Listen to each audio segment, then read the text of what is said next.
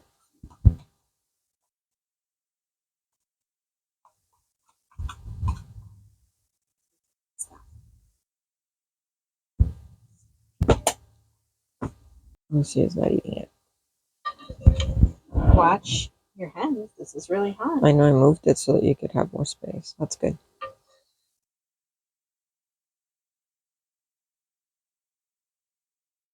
We're going to try to keep this brief because we don't want Lucy going crazy barking, which she usually does when we're eating because she doesn't want Lexi to have any.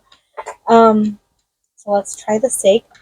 Wait to see if Luz is well done. I'm going to cut mine straight down the middle to see. Yes, I see pink.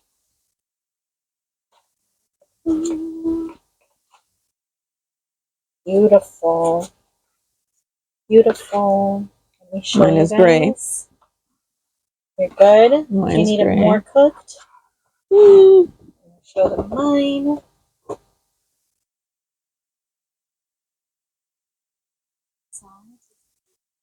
You see? Let's look at yours. It's nice and well done inside. Completely gray and toasty outside. Usually when it's extra well done like hers is, the fat is the best. Like, I want my meat to be the consistency of mine, but I want my fat to be the consistency of hers. You good? Awesome. Delicious. Outstanding. It's so soft. It's just like melts in your mouth. How did Lexi do with the crab salad? Always delicious. Great job. Not as good as yours. You always do much better getting rid of those. It's for me anyway because I don't like celery. Well, if you're a carnivore and you enjoyed watching how we make our ribeyes here in the rig, please give me a big thumbs up. I'd love to hear down below what's your favorite way of making ribeyes. Do you season it plain like we did, just salt? Or do you add things to it, sauces? What's your preferred method? If you're new to our channel, please hit that subscribe button. We're going to be cooking daily all of March. And then after that, you will be following along with us on our journeys from Florida to Washington State. Thanks for watching, guys. Bye. We're eating, and Lou's like, you didn't get a picture, did you?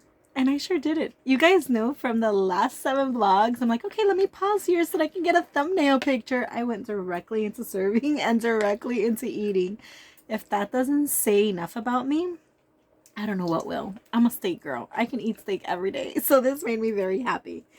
I was actually going to turn on the camera to give you guys a close-up. One last close-up. Because it's so good. The meat is fall apart in my mouth. And then she mentioned that. So I guess I'm going to have to do a screenshot at some point or another. Look at this. Sorry for those of you that don't like yours medium.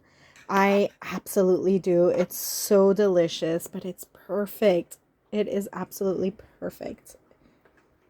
Cheers. And I'm sure she thinks it's perfect for her too. Ooh, the girls are getting a little bite. More than a little bit.